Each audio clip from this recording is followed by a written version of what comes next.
예, 성경 말씀 아모스 9장을 보겠습니다. 구약 성경 아모스 9장 11절부터 보겠습니다. 아모스 9장 11절부터 15절까지를 보겠습니다.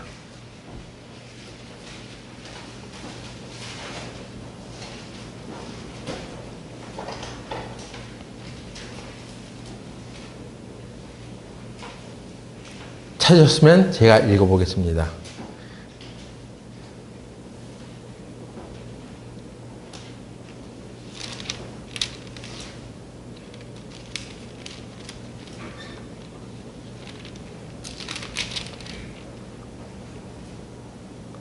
찾았죠?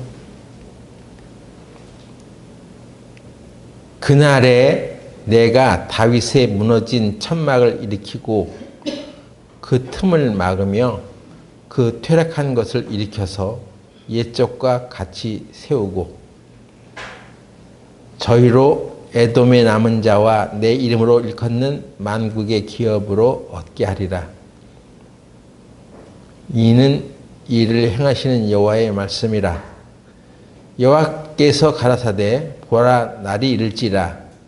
그때에 밭 가는 자가 곡식 빼는 자의 뒤를 이으며 포도를 밟는 자가 씨 뿌리는 자의 뒤를 이으며 산들은 단 포도주를 흘리며 높은 산들은 녹으리라.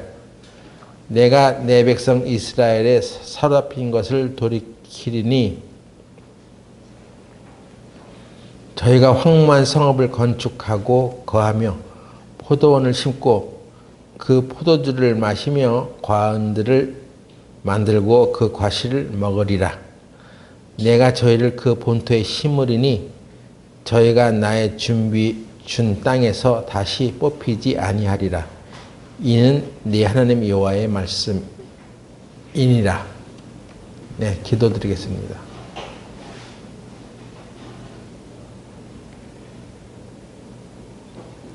거룩하신 하나님 아버지, 오늘 우리 교회에게 주시는 이 말씀을 우리가 잘 듣고 생각할 수 있도록 하여 주시옵소서.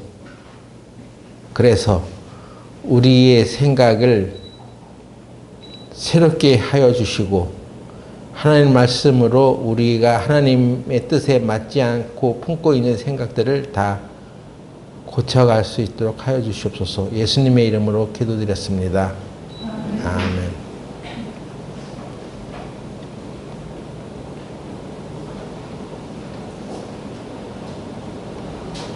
오늘 함께 묵상할 말씀은 아모스입니다. 아모스라는 선지자는 이스라엘 역사 가운데 갑자기 등장해서 갑자기 사라진 사람 중에 하나입니다. 그가 활동했던 시기는 BC 760년 전,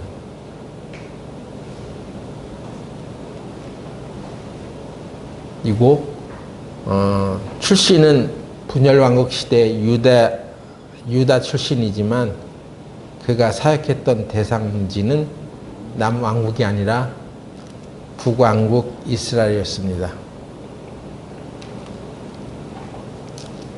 아모스가 활동했던 때가 어디냐고 했냐면 아모스 1장 1절을 보겠습니다.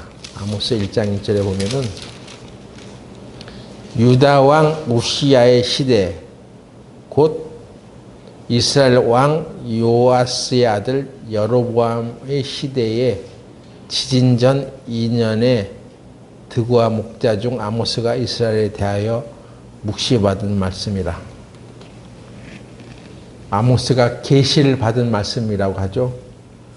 근데 그때가 이스라엘 왕 요아스의 아들 여로보암 시대라고 했는데 이때 역시 이스라엘로 범죄케 한 느밧의 아들 여로보암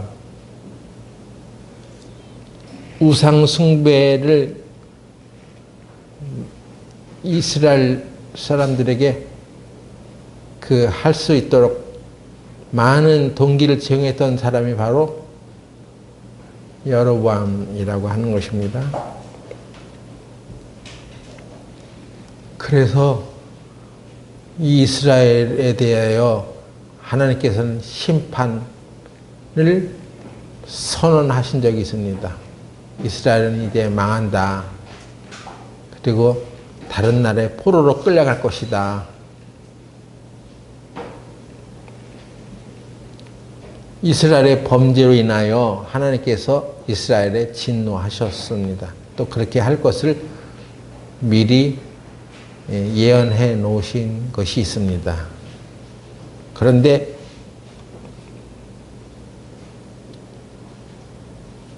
이 아모스서를 쓴 아모스라는 사람은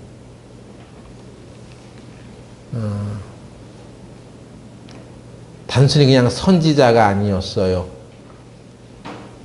아모스를 어떻게 설명하냐면 아모스 7장에 보면은 아모스 7장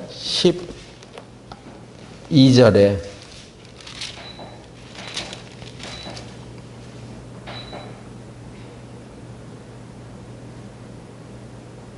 아마샤가 또 아모스에게 이르되 선견자야 너는 유다 땅으로 도망하여 가서 거기서 떡을 먹으며 거기서 예언하고 다시는 베델에서 예언하지 말라.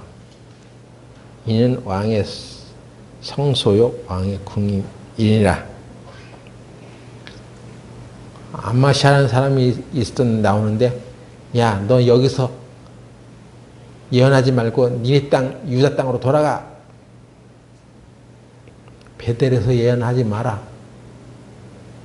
아모스가 하는 얘기를 듣기 싫다는 거죠. 아모스가 하는 예언을 듣고 싶지 않아 하는 것입니다. 아모스는 하나님의 계시를 받아서 말씀을 전하는데 그 말 듣고 싶지 않다는 것입니다. 이스라엘이 이렇게 잘못된 데는 이런 이유들이 있는 거예요. 하나님의 말씀을 듣기 싫어하는 것입니다. 하나님이 우리에게 하신 말씀은 생명이고 평안입니다. 그 말씀을 듣고 그대로 따르면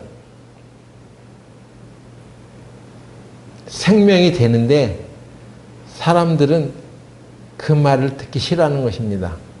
이게 바로 아담의 후손의 근본적인 모습입니다. 죄인으로 이 세상에 와서 죄인들은 죄인의 속성을 가지고 있어요. 그래서 죄가 나와요. 그런데 그 죄인의 속성이 뭐냐면 또 왜 우리가 죄인이 됐냐면 하나님의 말씀을 듣지 않아서 그렇게 된 것입니다. 그러니까 모든 것이 하나님의 말씀을 듣느냐 안 듣느냐 하는 것이 중요한 것이죠.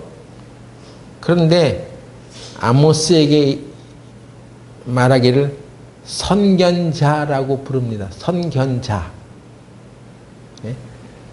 그 선지자와는 좀 다른, 조금 차이가 나는 것이 뭐냐면, 선지자는 미리 선자 알지자, 미리 아는 거죠. 예?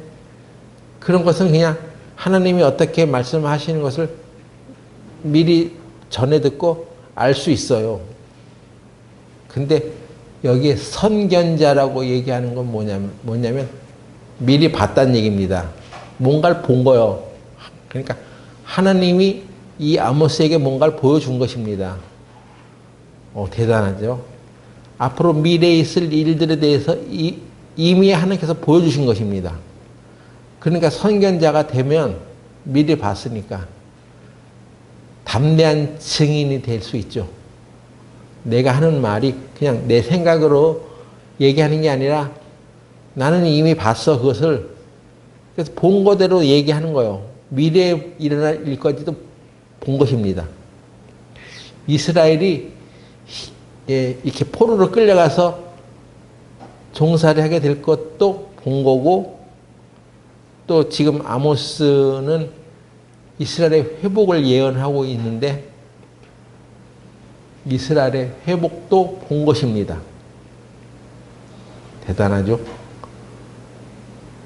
우리도 이렇게 살아가면서 어떤 크고 작은 어려움을 만납니다. 그러면 이것이 하나님으로부터 온 것이다 이 생각에 그런 사상에 빠져 있으면 다 하나님이 징계를 받은 것이다 뭐 이렇게 생각을 해버리고 말아요. 다 하나님으로부터 온 거야. 우리가 아픈 것도 병든 것도 다 하나님으로부터 온 거야. 그러면 하나님이 징계하신 거야. 이렇게 결론을 내리게 됐어요. 하나님이 병을 주신 것입니까? 우리 인간을 창조하시고 사랑의 대상으로 만드신 분이 왜 우리에게 병을 줍니까? 근데 다 하나님으로부터 온 것이다 라고 생각을 해버리면 다 그냥 거기다 다 깨맞히는 거예요. 그 병도 하나님이 징계로 주신 거야. 뭔가를 깨닫게 하려고. 이렇게 해버리니까 병도 하나님이 주셔? 아니, 병을 하나님이 주진 않아요. 인간에게 병이 찾아온 것은 이게 죄의 결과로 온 거예요. 그 사람이 무슨 특별한 거기에 해당되는 죄를 져서가 아니라 아담의 후손이란 말이에요. 죄인의 후손이야 우리는. 누가복음 9장에 보면 날 때부터 소경된 자에 대한 얘기가 나옵니다. 그때 유대인들이 와서 이 사람의 죄는 누구로부터 온 것이 오니까? 누구로부터 온 것입니까? 이 사람의 죄 때문입니까? 아니면 그 부모의 죄 때문입니까? 이렇게 예수님께 물어본 적이 있습니다. 우리 같으면 그래 여기 그 사람 뭔가 죄를 졌기 때문에 날 때부터 소경이 된 것 같아. 저 사람 무슨 죄가 있나 하고 이렇게 이제 그렇게 생각이 들어지죠. 근데 예수님은 그렇게 대답하지 않으셨어요. 이 사람의 죄도 아니고 그 부모의 죄도 아니다. 그럼 뭐요? 아담 때부터 내려오는 인간은 다 죄의 결과들이 일어난다는 것입니다. 어떤 사람에게 어떤 병이 생길지 아무도 모르죠.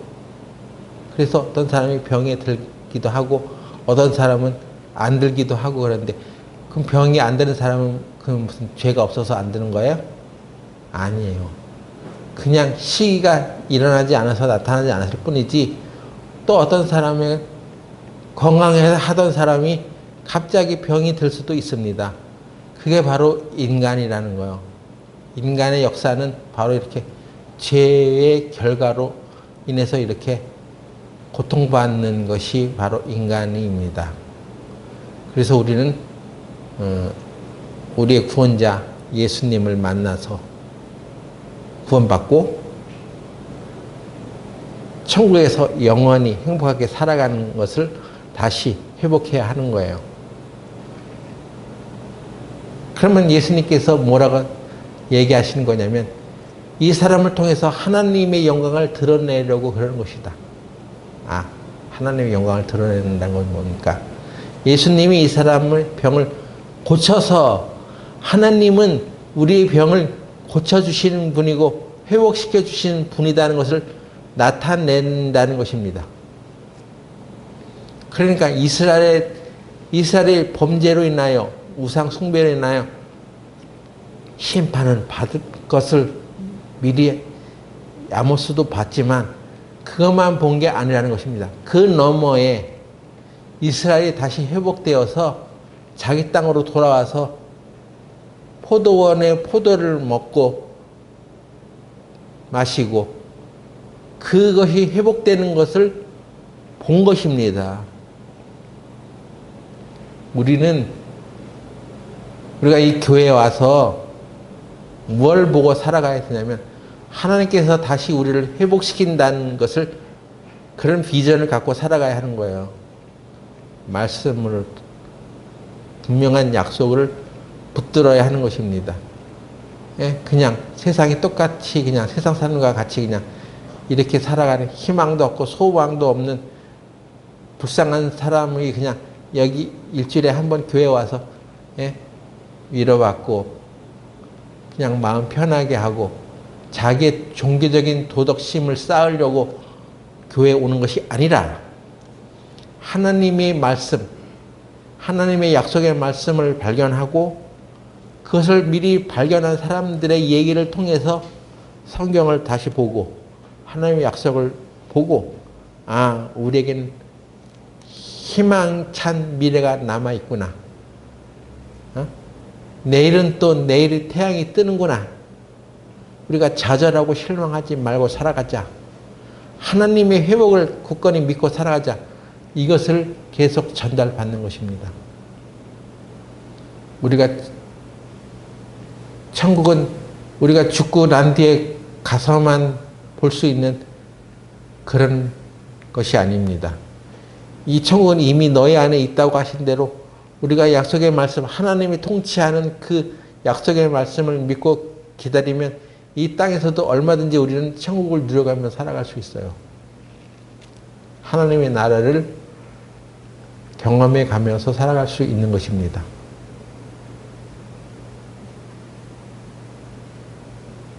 지금 우리는 어떤 세상의 왕의 통치를 받고 있어요. 근데 그 왕이 별로 마땅치 않고 내 마음에 안 드는 왕이 우두머리가 되면 아, 우리는 그냥 이 나라가 어떻게 되려고 하는가 하고 내가 원치 않은 왕이 생겨나면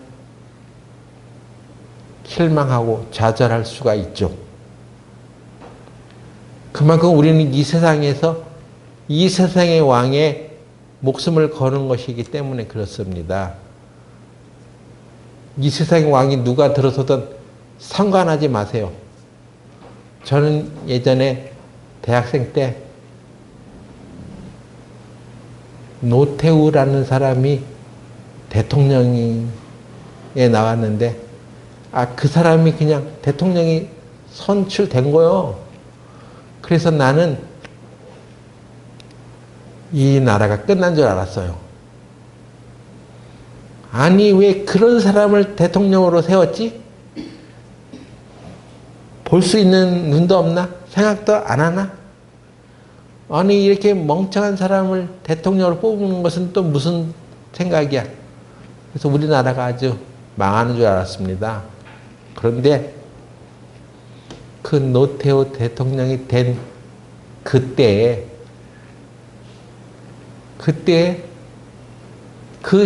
그 기간 중에 제가 구원을 받았어요. 오, 하나님의 나라를 내가 들어갈 수 있게 된 것입니다. 세상에 보여지는 그런 것들은 절망적이고 생각하고 싶지 않았는데 그 이면을 보니까 그 정권 때 그 년도에 86년도에서 그 후반에 제가 구원을 받게 되는 거예요. 나중에 이제 생각이 들어진 것입니다. 그때 나는 하늘나라의 문을 열었습니다. 아, 내가 그동안 고민하고 방황하던 그 영적인 문제, 영혼의 문제를 해결한 거예요. 해결이 됐어요. 내 마음에서 완전히 이 세상에 진리가 어디 있어? 영원한 것이 어디 있어? 하고 고민하던 것이 해결이 됐습니다. 감사한 일이죠. 여러분들 80년대 후반에 구원받으신 분이 바로 그런 것입니다. 여기 아모스는 이스라엘 사람들에게, 이스라엘 민족에게 슬퍼하고 좌절하지 마라. 하나님은 이 심판 너머의 회복도 예언해 놨다. 하나님의 말씀을 잘 귀담아 들어라. 거기에 진정한 소망이 있다는 것입니다. 아시겠어요? 그래서 여기에 이제 아모스를 통해서 미리 보게 하시고 예언해 놓으신 것이 뭐냐면 이스라엘의 회복입니다. 그러면 어떤 회복을 마련하냐? 크게 이제 세 가지 회복을 마련하는데 첫 번째는 다윗의 장막을 회복시키겠다는 것입니다. 예? 아모스 선견자가 예언한 회복, 다윗의 장막을 회복시킬 것을 예언해 놨어요. 다윗의 장막하면 떠오르는 것, 연상되는 게 무엇입니까? 다윗이 언약궤, 법궤를 이렇게 보관했던 그런 장소죠. 다윗의 장막. 그리고 다윗은 언약궤, 이 법궤가 들어오는 날 어린애처럼 춤을 추며 기뻐했습니다.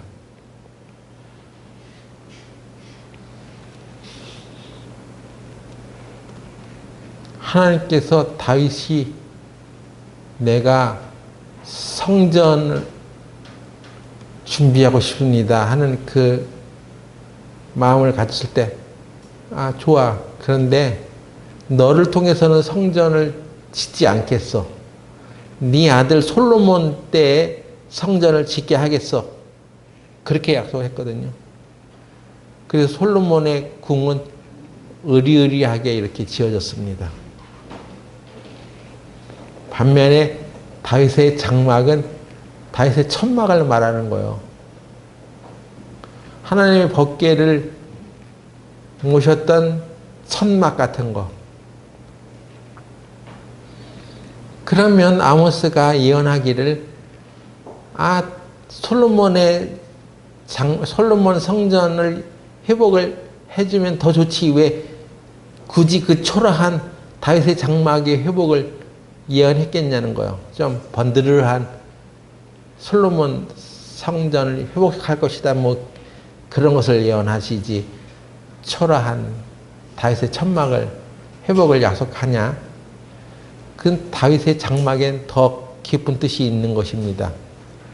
오늘날 우리 교회가 예배드리고 있는 모습을 가장 정확하게 나타내주고 있는 것이 바로 다윗의 장막이에요. 솔로몬의 성전은 이렇게 법궤가 들어가 있는 지성소와 성소와 이렇게 장막이 딱 쳐 있습니다. 휘장 같은 거 딱 구분이 돼 있어. 밖에서 이렇게 보면 여호와의 법궤가 안 보여.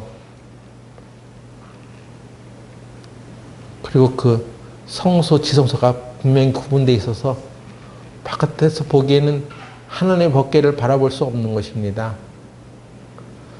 그런데 다윗의 장막은 그 바깥에서도 다 보이는 거예요. 물론 거기도 장막이 쳐 있겠죠. 성소, 지성소에 구분이 있으지만. 근데 바깥에서 다 보이는 거예요. 오늘날 우리 교회가 하나님의 이 거룩한 임재를 다 느낄 수 있고 볼 수 있도록 해놓은 것입니다. 우리 교회에 나오시는 분들은 예전에 만일에 그 솔로몬 성전에서 하나님을 만나게 해놨다면 성전에 들어가는 사람도 아무나 못 들어가죠. 제사장만이 들어갈 수 있어. 보통 일반 사람들은 들어가지도 못해. 근데 우리가 다윗의 장막은요, 거기서 누구나 하나님을 찬양하고 다윗이 들어가서 다윗도 하나님을 예배하고 그런 공간이었어요. 오늘날 교회에서 하나님을 예배하고 찬양하는 것과 아주 똑같이 구현된 것이 바로 다윗의 장막입니다. 그래서 다윗의 장막을 회복을 예내는 것은 하나님을 예배하는 것을 회복시키겠다는 것입니다. 첫 번째. 그리고 두 번째는 예배의 회복만이 아니라 하나님의 임재 하나님의 나타나심을 사모해서 나오는 모든 이방인들에게도 그것을 그 예배를 드리게 하겠다는 것을 회복하게 하게 했다는 것입니다. 그걸 선포하고 있는 거예요.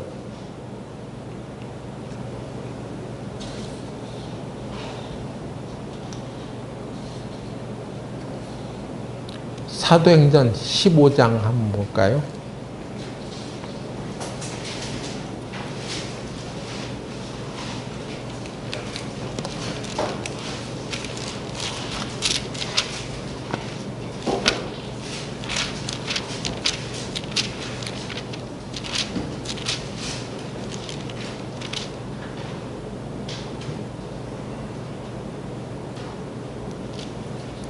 사도행전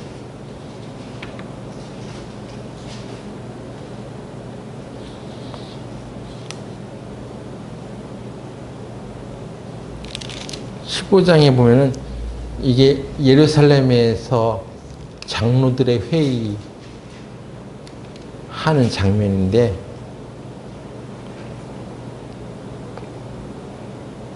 15장 15절에 이런 말씀이 있습니다. 선지자들의 말씀이 이와 합하도다. 기록된 바 이후에 내가 돌아와서 다윗의 무너진 장막을 다시 지으며 또 퇴락하는 것을 다시 지어 일으키리니 이는 그 남은 사람들과 내 이름으로 일컬음을 받는 모든 이방인들로 주를 찾게 함이라 하였으니, 즉 예로부터 이것을 알게 하시는 주의 말씀이라 한 것 같으니라. 그러니까 예루살렘의 장로들이 이방인들도 이제 구원을 받는다는 보고를 들었을 때, 아, 이것이 바로 하나님께서 아모스를 통해서 다윗의 장막을 회복시키겠다고 하는 그것이 이렇게 이루어지는 거구나 하고 알아차렸다는 것입니다. 이방인들도 와서 예배할 수 있게 해놨다. 그 회복의 예언이 이렇게 이루어지는 것이다. 이렇게 이제 설명을 하고 있습니다. 19절. 그러므로 내 의견에는 이방인 중에서 하나님께로 돌아온 자들을 괴롭게 말고 하면서 이제 이방인들에게 어떻게 가르쳐야 되는지를 쫙 이제 얘기해 주잖아요. 두 번째가 이방인도 하나님 앞에 돌아온다는 그런 예언이고, 또 아모스의 세 번째 약속은 그야말로 이스라엘이 회복된다는 약속입니다. 포도원 열매를 먹게 될 것이다. 그런 약속이죠. 아모스 9장 13절 보겠습니다. 그래서 아모스 9장 13절에 여호와께서 가라사대 날이 이를지라 그때에 밭 가는 자가 곡식 베는 자의 뒤를 이으며,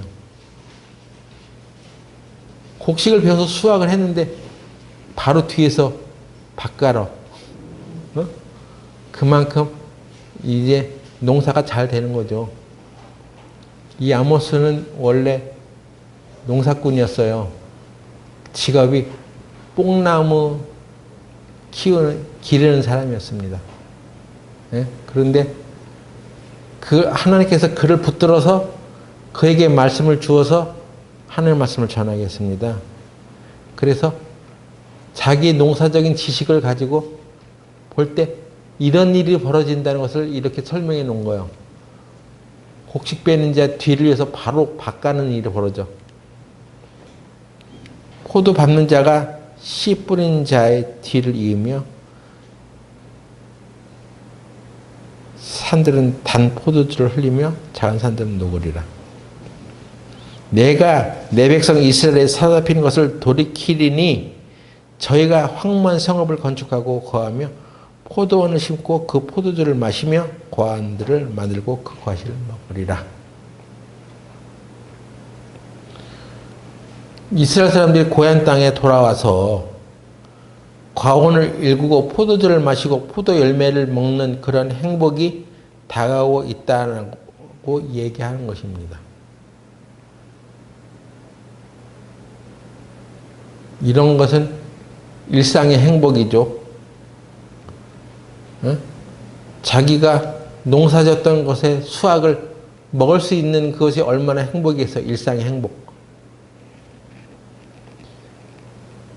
우리 맨날 자주요 상추 이런 거 얻어먹고 있는데요. 그 상추를 재배한 분이 있어. 우리 자매 그 학교에 그 나이 드신 할머니 한 분이 매일 그렇게 자기가 수확한 상추 같은 거 뜯어와 가지고 나눠줍니다. 근데 그걸 감사합니다 하니까 더 갖다 줘. 맨날 갖다 줘. 그 자기가 수확한 것을 따먹고 그걸 남에게 주어서 또 같이 먹을 수 있는 그게 얼마나 일상의 행복이에요. 그런 행복을 아모스는 예언한 것입니다. 이스라엘이 자기가 씨 뿌리고 농사지은 그 열매를 먹을 것이다. 이제는. 그런데 아모스의 이 약속은 단순하게 포도 열매를 마음껏 먹을 것이라는 육신의 만족에만 국한된 것이 아니었다는 것입니다. 포도 열매는 영적으로 보면 하나님과 나의 올바른 관계가 맺어졌을 때 맺어지는 합당한 열매라고 구약성경에 기록이 되어 있어요. 그래서 포도 열매를 먹는다는 것은 하나님과 우리의 관계가 원상 회복되었다는 그런 뜻입니다. 영적인 만족이 이루어진다는 뜻이에요. 열왕기상 4장 25절 잠깐 보겠습니다.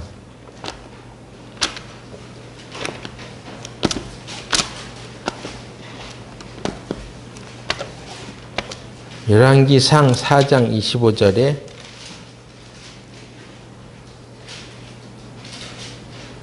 솔로몬에 사는 동안에 유다와 이스라엘이 단에서부터 보엘세바에 이르기까지 각기 포도나무 아래와 무화나무 아래서 안연히 살았더라. 이게 이스라엘의 최고의 행복이었던 것입니다. 이스라엘을 상징하는 두 그루의 나무가 있습니다. 무화과나무, 또 하나 포도나무 이런 거요. 이스라엘이 안연히 살아갔다는 얘기입니다. 솔로몬 때에 이렇게 하나님이 그 나라를 축복해 주셔서 이렇게 편하게 살아갈 수 있게 하셨다. 그런 뜻입니다. 그러니까 포도나무 아래서 안연히 살았다는 얘기는 하나님과의 관계가 정상적인 상태로 이스라엘이 지내고 있었다 하는 거죠. 근데 이스라엘이 범죄하고 우상 숭배하고 그 죄에 빠지면서 하나님과의 관계가 틀어졌어. 그러니까 매일 그냥 다른 나라의 침략을 받고 종 노릇하고 그렇게 억누르려고 살아갔잖아요. 근데 솔로몬 때는 그러지 않았다는 것입니다. 또 포도나무의 열매를 정상적으로 맺게 하는 것은 주님과 우리의 관계가 올바르게 될 때 일어나는 현상이라고 요한복음 15장에 분명히 기록되어 있습니다. 요한복음 15장 5절 보세요.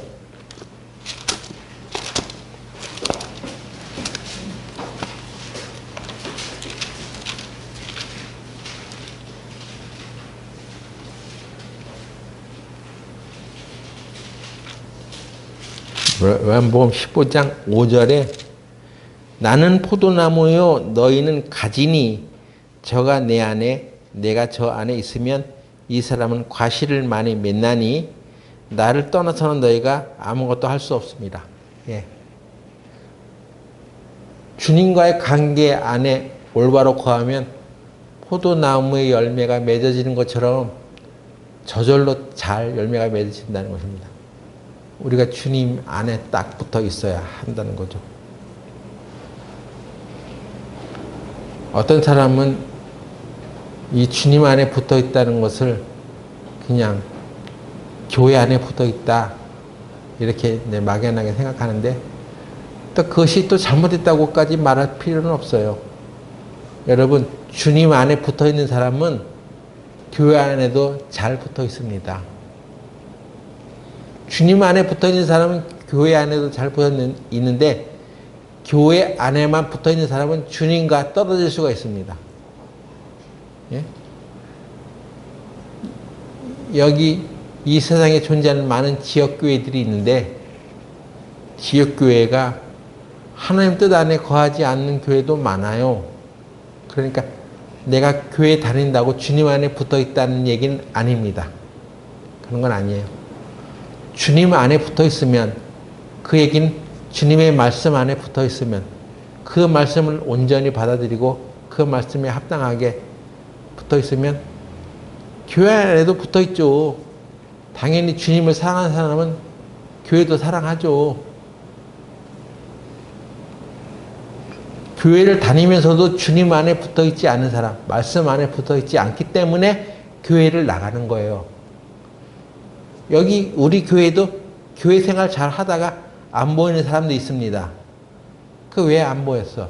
안 보여? 왜? 어디 갔어? 응? 교회에서 무슨 잘못한 일을 해서 그런 거야? 우리는 그렇게 생각하죠? 이거는 육신의 생각입니다. 인간적인 생각이에요. 그 안에 이미 주님의 말씀을 벗어나는 일들을 하고 있었던 거예요. 그래서 그 사람이 가지에서 떨어져 나간 거예요. 그럼 누구 탓을 해? 예? 너 때문에 기분 나빠서 나가는 거라고 말할 거야? 그렇지 않습니다. 기분 나빠도 주님 안에 붙어 있는 사람은 그거 다 용서하고 긍휼히 여기고 서로 그렇게 서로 살아가면서 살아가게 돼 있어요. 여러분이 과실을 많이 맺은 것은 내가 가지가 포도나무의 가지야. 그렇기 때문에 그 포도나무 줄기에 그 줄기에 붙어 있어야지. 그게 말이 맞는 거잖아요. 결과만 가지고 평가하면 안 됩니다.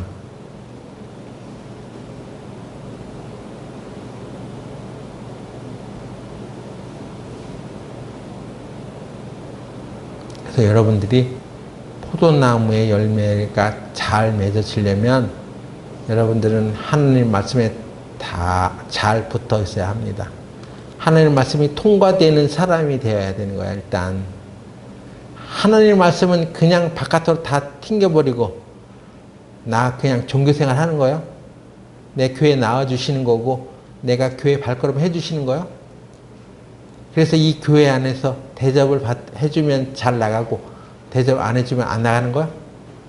그건 자기를 믿는 사람이에요. 예수님을 믿는 사람이에요. 여러분이 생각을 해보세요.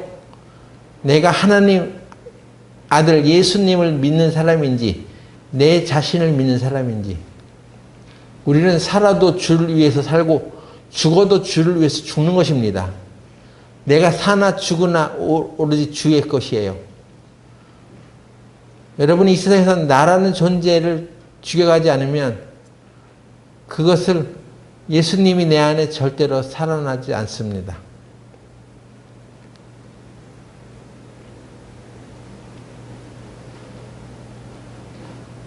한 작년 8월쯤인가요? 제가 병원에 있었는데 뉴스를 하나 봤어요. 프랑스의 세계적인 영화배우 아랑 드롱이라는 사람이 자기가 죽을 것 같으니까 무슨 암 진단을 받았나 뭐 하여튼 그렇게 진단을 받았는데 자기가 안락사 하겠다고 신청을 했습니다. 안락사.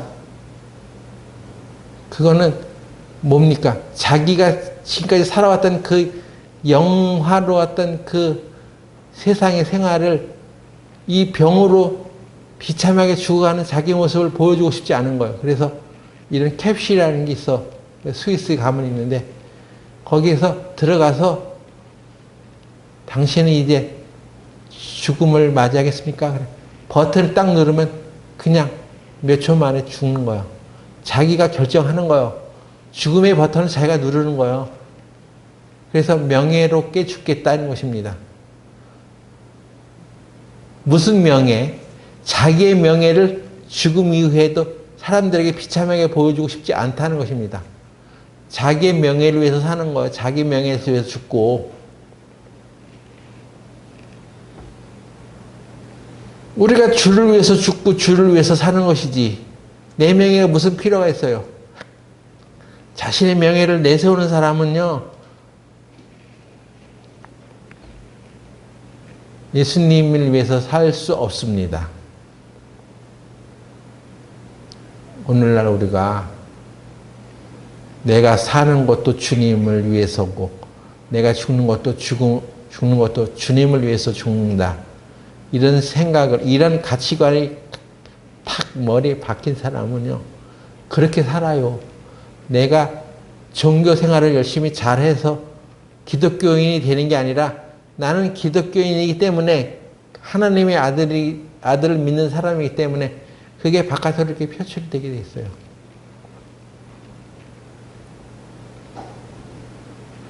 근데 아모스가 지금 그걸 예언한 것입니다. 포도나무의 열매를 너희들이 먹을 것이다. 그 포도주를 마시게 될 것이다. 하나님과의 관계가 올바르게 맺어졌기 때문에 그런 열매들이 맺어진다는 것이죠. 하나님과의 관계가 올바로 맺어진 교회가 되기를 바랍니다. 하나님과 관계가 올바로 맺어진 이런 회복된 교회는 어떤 교회의 모습입니까? 초대교회도 그런 모습이 있었어요. 사도행전 4장을 보겠습니다.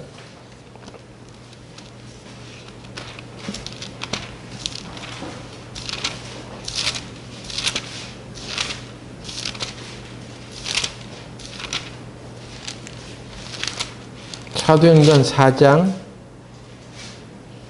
32절에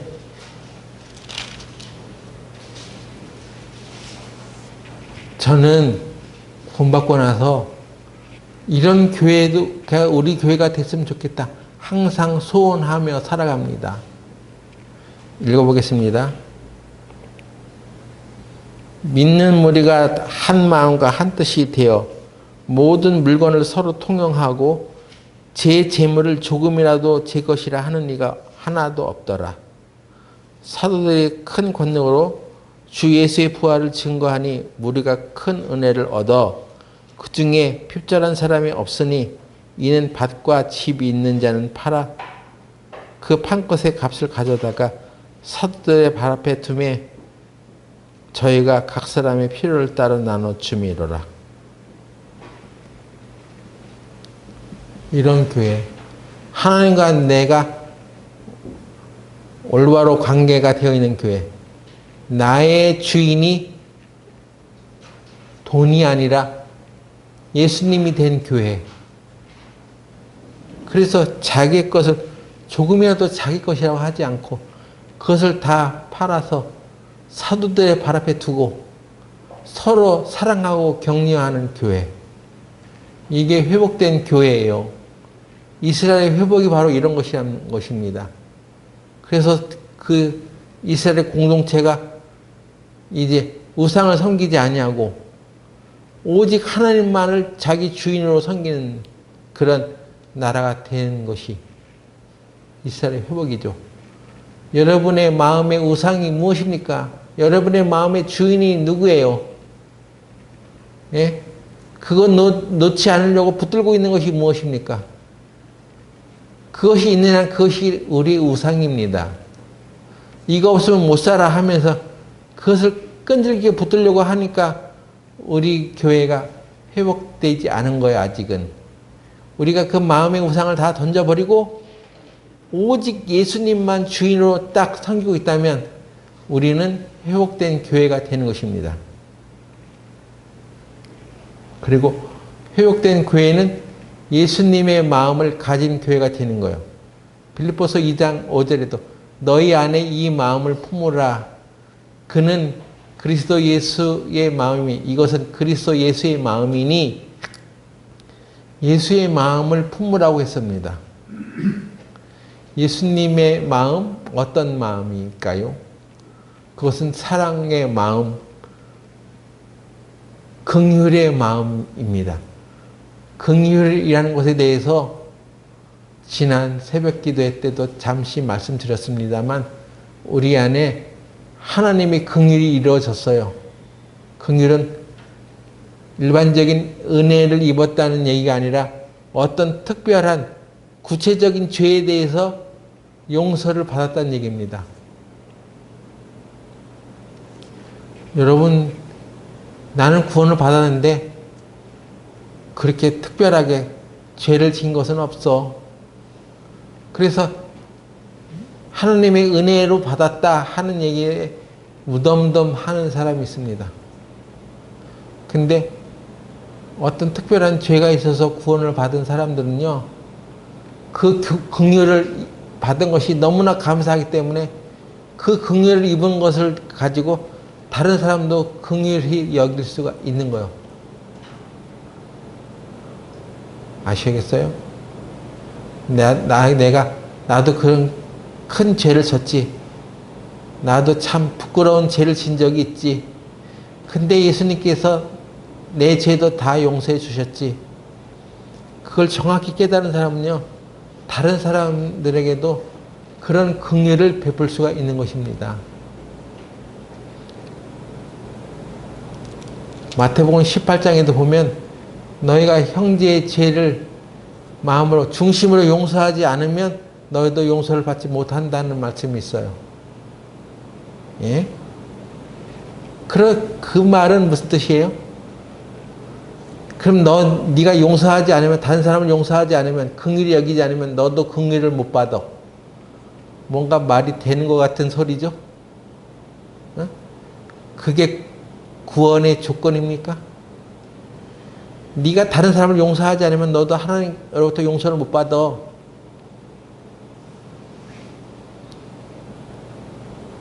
그건 잘못된 생각입니다. 그렇게 생각하는 것은 잘못이란 말이에요. 내가 구원받은 것이 남을 용서한 그 정도에 따라서 구원을 받는 것이에요? 그것이 아닙니다. 우리가 구원받은 것은, 용서받은 것은 나의 어떤 행동에 의해서 된 것이 전혀 아니에요. 오직 예수님이 십자가에 죽으심으로 인하여 그 은혜로 말미암아 구원을 받은 것입니다. 나의 어떤 행위로 받은 것이 아니에요.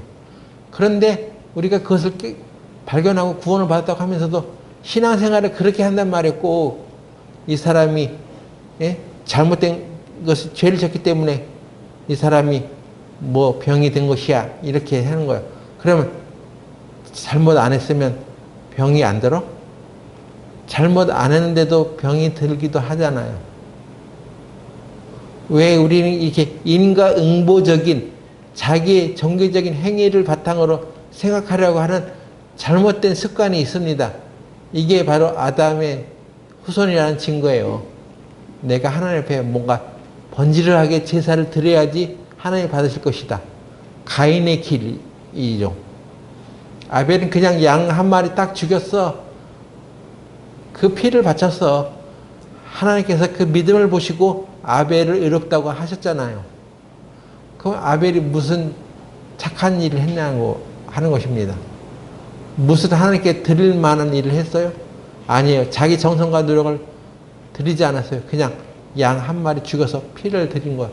약속에 의해서. 하나님께서 그 피를 보면 넘어가리라 하는 그 약속의 말씀을 아벨은 아는 거죠. 아이고, 우리가 젖도집회 하려고 하는. 여러분, 그래서 여러분도 이제 긍휼을 베푸는 사람들이 되시기 바랍니다. 내가 받은 하나님의 긍휼을, 은혜를 다른 사람들에게 그대로 나눠주세요. 레위기 19장 9절 봅시다. 레위기 19장 9절.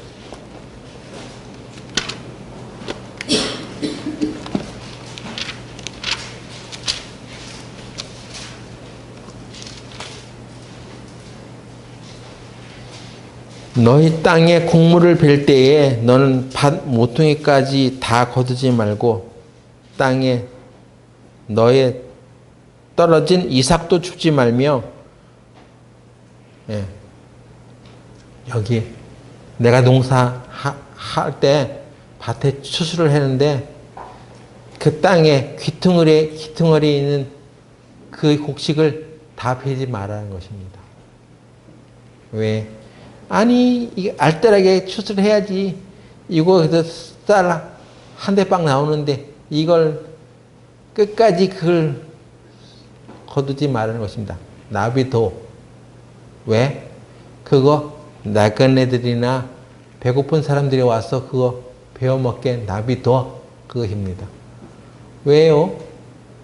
아니 뭐 불쌍한 사람이 있으면 배고픈 사람이 있으면 내가 그거까지 다 베가지고 탈고 해가지고 그렇게 쌀로 갖다 주면 되잖아요. 그게 더 좋은 거 아니에요? 근데 하나님께서는 그렇게 하지 마 그런 것입니다. 왜? 그것을 그런 도움을 받을 때 내가 하나님이 나를 이렇게 긍휼을 베풀어서 은혜를 주셔서 내가 이것을 먹게 되었구나 하고 하나님과의 관계를 맺게 해야지. 네가 중간에 껴가지고 네가 나눠줘 버리면 어떻게 되는 거야? 어? 그 사람한테 내가 너한테 줬거든.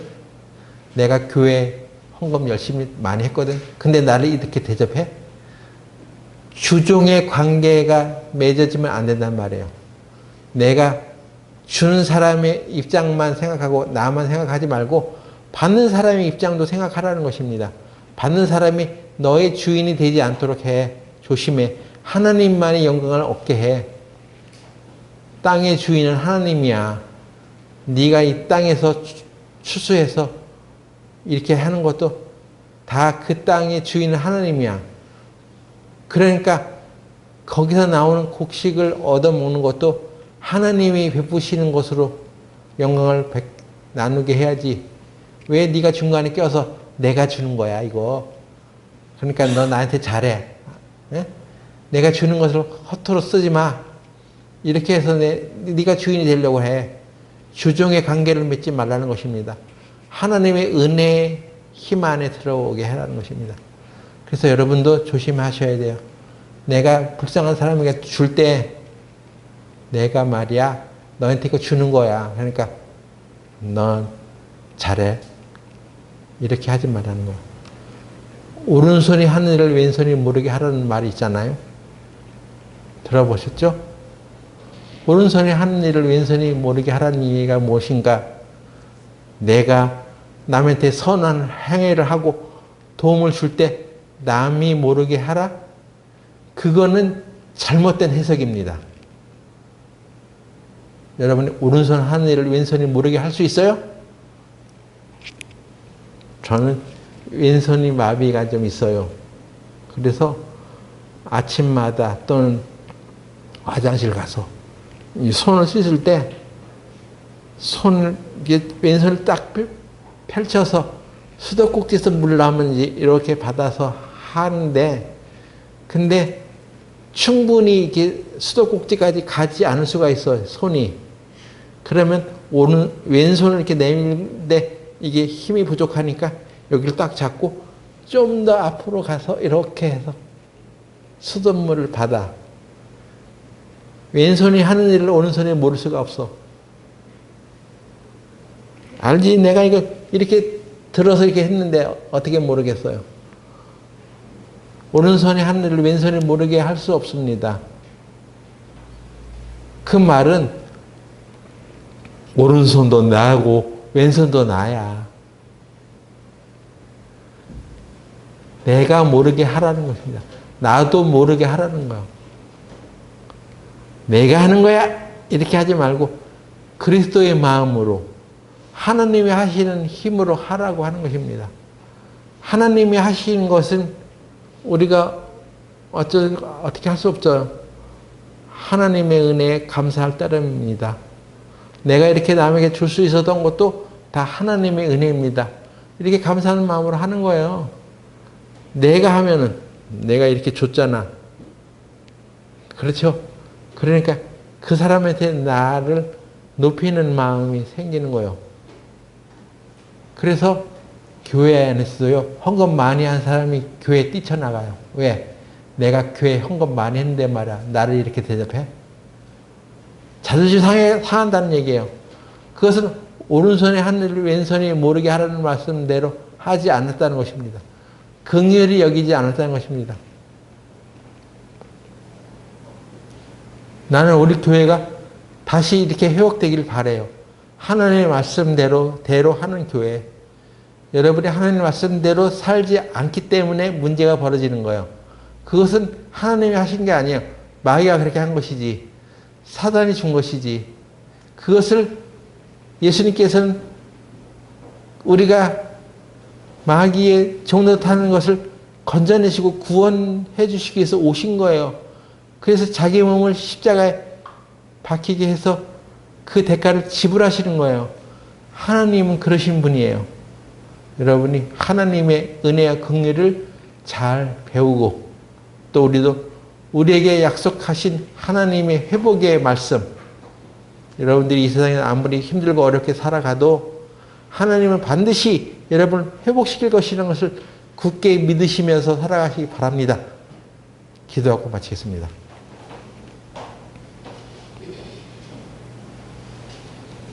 거룩하신 하나님, 오늘 우리에게 주신 말씀을 잘 새겨 들을 수 있도록 하여 주시옵소서. 우리 생각을 바꾸고 새롭게 하여서 하나님 뜻을 쫓아서 살아가는 우리들이 되게 하여 주시옵소서. 그리고 교회 안에 힘들고 어려운 사람들에게 예수님의 마음을 가지고 긍휼을 베풀며 살아가는 우리들이 되게 하여 주시옵소서. 예수님의 이름으로 기도드렸습니다. 아멘.